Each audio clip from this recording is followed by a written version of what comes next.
Oi pessoal, separei aqui um dia de gravação para que vocês pudessem ver o dia a dia do músico no estúdio. E para que fique bacana uma gravação, muitas vezes você precisa dar a sua interpretação pessoal de cada instrumentista. Por exemplo, um guitarrista quando vem gravar em estúdio, existem lá alguns coros de improviso onde ele vai colocar a alma dele, a característica do instrumento, por mais que o solo possa estar escrito, mas ele precisa colocar a interpretação dele. Nos metais, o naipe não é muito diferente.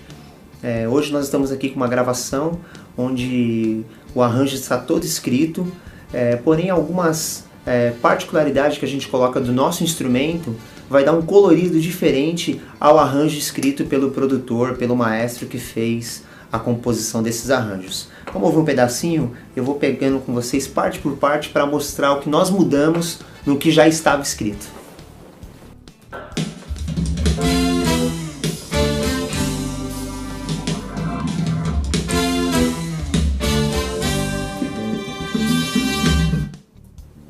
Por exemplo, nesse compasso 5, do compasso 2 ao compasso 4, nós tocamos exatamente o que o maestro havia escrito.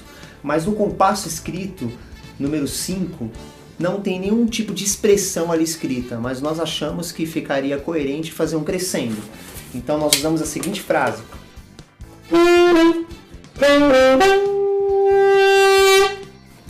Então são essas coisas que começam a dar um colorido interessante para o arranjo. Vamos continuar aqui.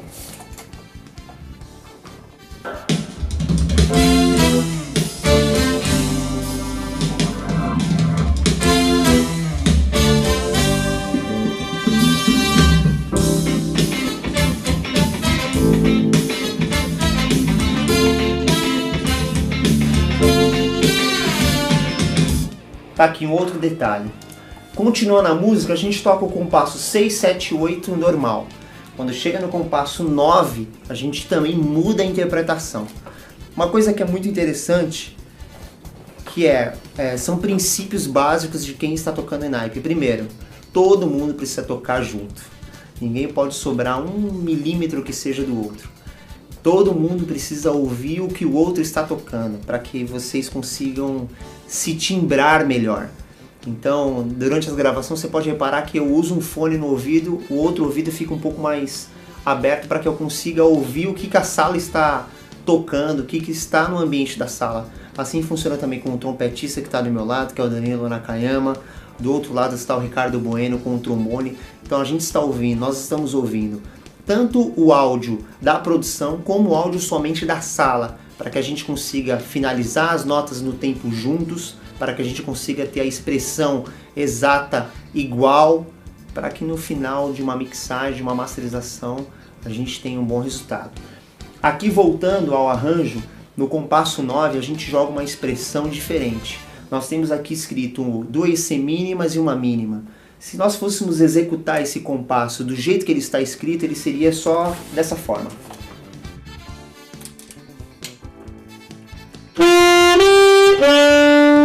Então assim, para você poder mudar um pouquinho e fazer uma interpretação diferente, nós usamos dessa forma. São pequenas pogiaturas que descem no instrumento. No saxofone tem essa característica, no trompete também consegue fazer isso. Já o trombone, por ser um instrumento de vara, ele não consegue dar esse... Então ele dá esse som de pá, quase que um bend. Isso muda completamente o arranjo. Você começou a colocar as suas características e a sua interpretação dentro de um arranjo que já existe. Isso que é bacana. Vamos continuar.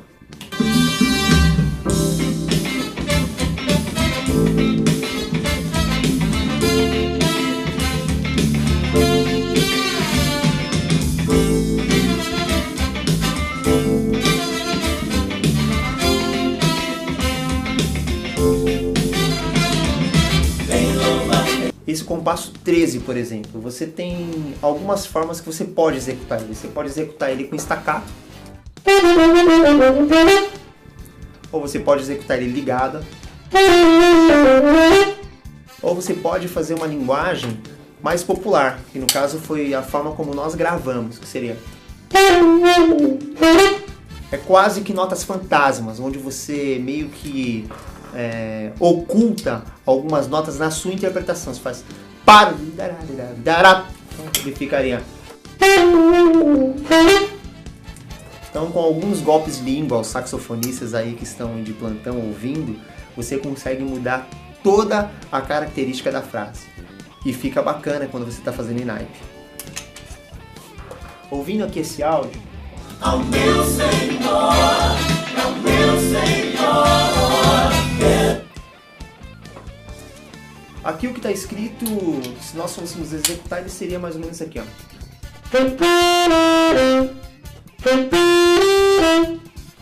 Mais uma vez, trazendo a interpretação, fazendo notas mais curtas, você consegue trazer um outro tipo de interpretação ao arranjo. Então, no caso, nós fizemos... Eu uso um golpe de língua no final das notas. A primeira nota eu pronuncio a famosa sílaba roll, que é aquele que a gente aprende nos vídeos de saxofone, onde você não usa o golpe de língua inicial, mas eu corto a nota final com um golpe de língua. Isso também acontece com o trompete, isso também acontece com o trombone, e você consegue dar uma interpretação mais interessante à frase. Aqui é um solo do meio da música, e aqui no compasso 29 é a mesma característica que nós falamos lá atrás. Você pode usar tanto staccato, se fosse escrito, seriam as semicolcheias, então ficaria... Seria uma forma. Ou você pode usar uma forma ligada. Nós usamos uma forma onde nós ligamos de duas em duas notas, então ficou... Que é aqueles trejeitos de nota fantasma. Então o trompete soando a mesma coisa, o trombone soando a mesma coisa, dá esse colorido que está na música. Então ele ficou mais ou menos assim, ó. Repara que agora no compasso 30 nós não usamos nenhum tipo de expressão na mínima, porque ela não exigia. Talvez se nós fizéssemos... já mudaria a frase. Você já teria uma outra opção de frase. Mas não, nós procuramos manter ela mais tranquila porque vinha mais notas pela frente.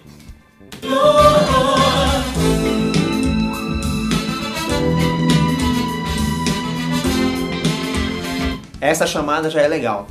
Nós temos duas colcheias ali no compasso 31, então ela ficaria...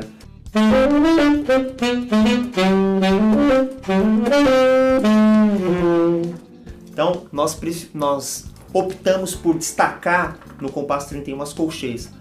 Então você tem... Nós destacamos. Quando você estiver tocando na sua igreja, quando você estiver tocando no naipe aí na sua banda, procura diferenciar as notas, não somente ler, não somente executar porque está escrito, porque está transcrito. Essa preocupação que há em estúdio de gravação, você precisa levar isso para o ao vivo, porque é isso daí que vai fazer com que o seu trabalho seja mais valorizado, pode ter certeza disso. Então essa frase nós usamos da seguinte forma.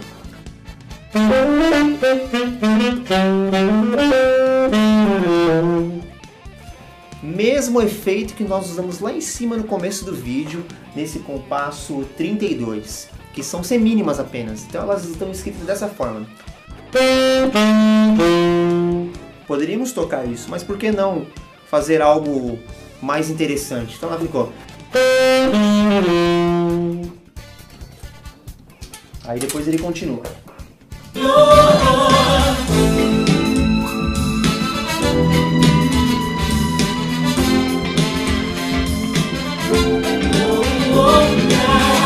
Mesma coisa, agora no compasso 33, a gente tem o staccato que nós usamos no compasso 31 e aplicamos também no 33. Então ele ficou...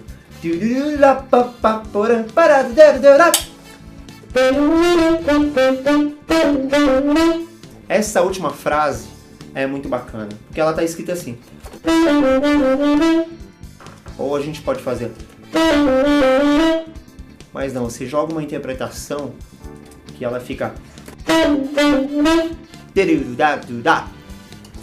São pronúncias que você usa no naipe e ele fica diferente de você tocar ela simplesmente reto ou simplesmente, eu vou ler e vou tocar o que está escrito aqui.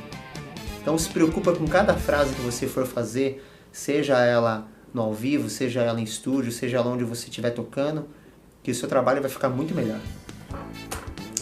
Pessoal, existem algumas formas de você expressar as notas longas. Aqui no compasso 35, o produtor colocou, o arranjador colocou que ele queria uma expressão de crescendo nas notas mais longas, no caso uma mínima aqui. Eu tenho essa expressão no compasso 35, eu tenho ela no compasso 38 também.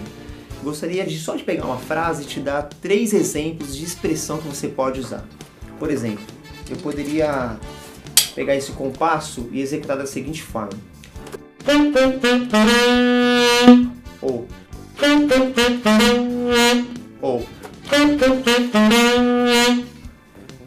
Para cada um você tem uma interpretação diferente.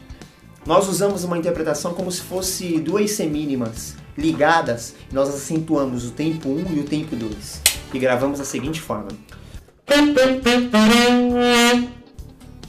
Agora, no compasso 36 existem ali mais 2 semínimas. Nós fizemos um crescendo normal, onde ele faz a seguinte nota.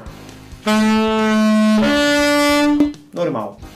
Já no compasso 38, nós usamos a outra expressão, que ela tá. Ou seja, para cada nota longa, você tem 3, 4, 5 opções de você conseguir interpretar. Uma que eu gosto bastante, que nós não usamos dessa vez nessa situação, mas é quando você termina a nota um pouquinho mais curto, meio tempo mais curto, que a gente fala que vai terminar a expressão no E. Então seria mais ou menos assim. De novo. Então você percebe que ela faz. Ela termina no E. Então são dicas que você pode começar já a aplicar agora. E a sua partitura com certeza você vai começar a vê-la de uma outra forma. Pessoal, aqui nós temos a introdução de uma música onde nós usamos o famoso staccato. Então a gente tem uma frase inicial onde as notas, quanto mais curtas todo mundo fizer, dá uma interpretação interessante. Então ela ficou.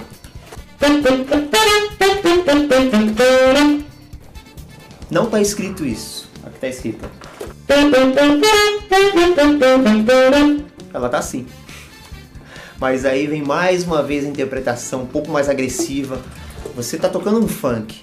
Então se você tocar um funk tipo Batatinha quando nasce esparrando pelo chão, não vai ter graça. Então você precisa colocar uma característica mais agressiva na interpretação. Então ele ficou. Esse efeito final de como se você usasse uma colcheia pontuada e uma semicolcheia na frente, dá todo um colorido diferente para a frase. Ela está escrita assim.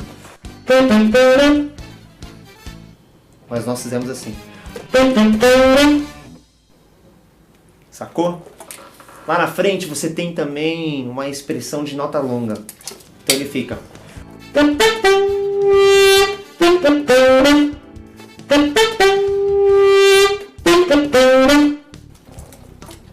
Ela poderia, se você executar ela do jeito que ela está escrito no arranjo, ele ficaria.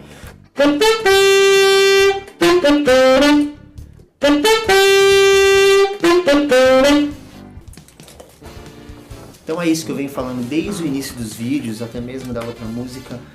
É a forma de você interpretar o que faz toda a diferença. Se você tem nota longa, procura colocar uma expressão de crescendo. Se você tem colcheias, depende do momento, você usar o staccato. Se você vai fazer, vamos supor que nós fôssemos fazer aqui no caso um forró. a interpretação desse mesmo arranjo, se estivesse no forró, seria diferente, porque são as características regionais.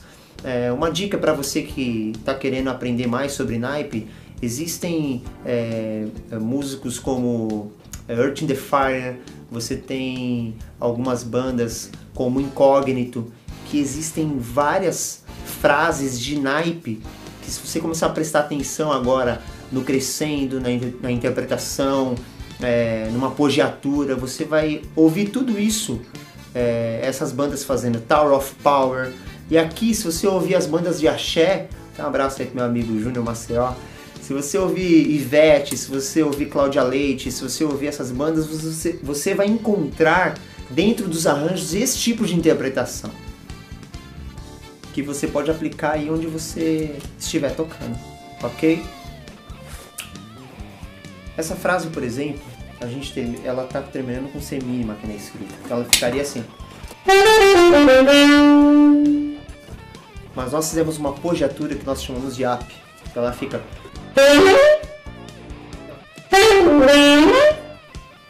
Às vezes você faz uma apogiatura down, né? Um glissando down, um glissando up, glissando down, então ela poderia ser. E o glissando up.